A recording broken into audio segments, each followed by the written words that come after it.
First word would be slow and in-depth. This is two words, but they go together.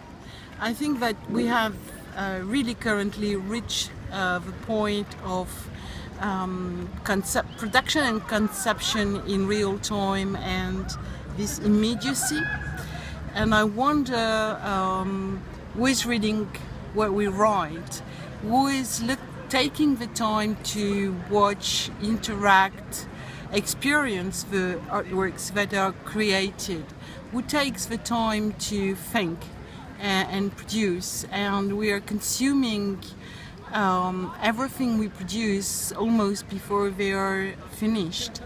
So I think that one of the critical element in our time is to slow down and to take the time again to reflect upon what we're doing and to think where we are going. The second word is transmission. That is, how do we confront the hopes, the utopias, the dreams of the 20th century, or my generation, let's say, with the hopes, utopias, dreams of the people from the 21st century. How do we convey knowledge from one generation to another? And I think this is something really critical and challenging.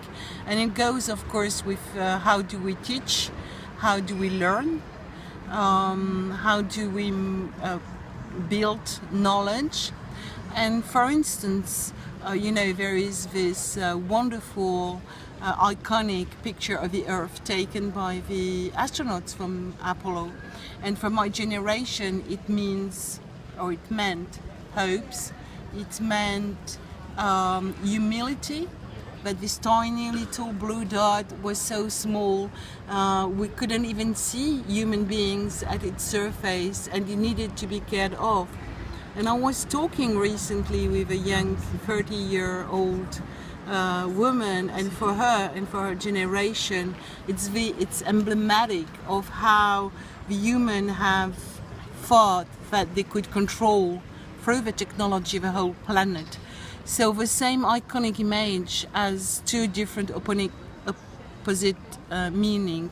So I think it would be very important to discuss those meanings and how we can think the world today.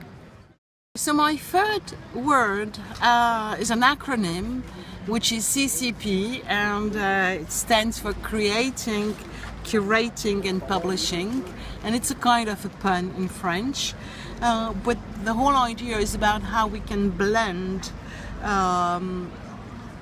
creation, curation and publication through technology, how it has really fused together, and how do we make public, how do we reach the audience for a real encounter between the artworks and the person, between the member of the public and the artworks, and through different tools, different ways that are again blending the works, a reflection upon the works, the way we expose, the way we make it public.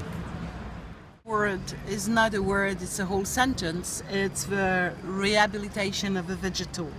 The French scientist Francis Allais in 2004 published a book which is Éloge de la plante.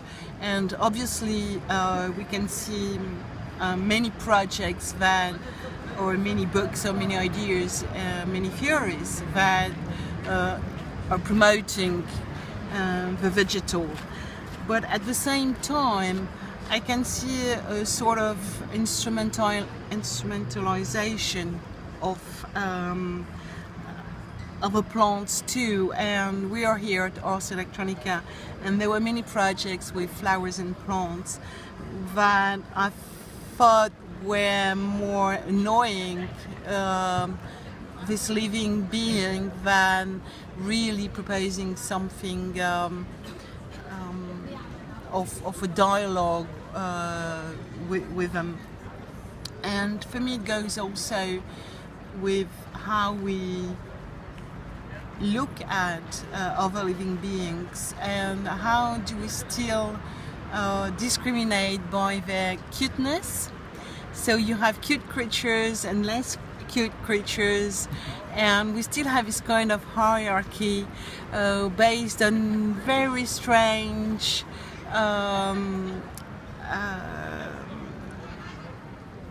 discrimination, so to speak. So I think we should care more about plants and care more of stressing them a little bit less and being more respectful toward them. And my last word, my last idea would be in French, art engagé. I don't know how it translates into English. Maybe it's commitment, committed artworks. And in the 60s or in the 70s, art engagé meant that the artists were involved, strongly involved in political and social environment, but through political parties, through the unions, so through some kind of institutionalized bodies, like a political party or a union. Today, I think there is a kind of renewal or resurgence or re-emergence of some kind of art engagé. And that takes probably two directions. One is those things that have to deal with citizen science, things like that, through all the DIY movement, through climate change and ecological and environmental issues. And we have a lot of artists producing works within this field. And there is another thread, another direction, which is precisely the creative industries, where artists are asked to produce works in collaboration or in interactions with the industry and with science, but somehow with this hidden agenda to solve current problems that our societies are facing. And I think we have to, as intellectual or art critics or thinkers or artists, to try to think about what it means and what kind of artworks should be produced.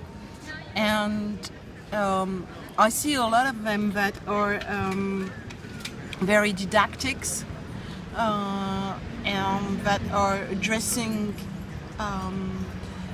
or that because they are addressing a social or political issue are considered to be good artworks.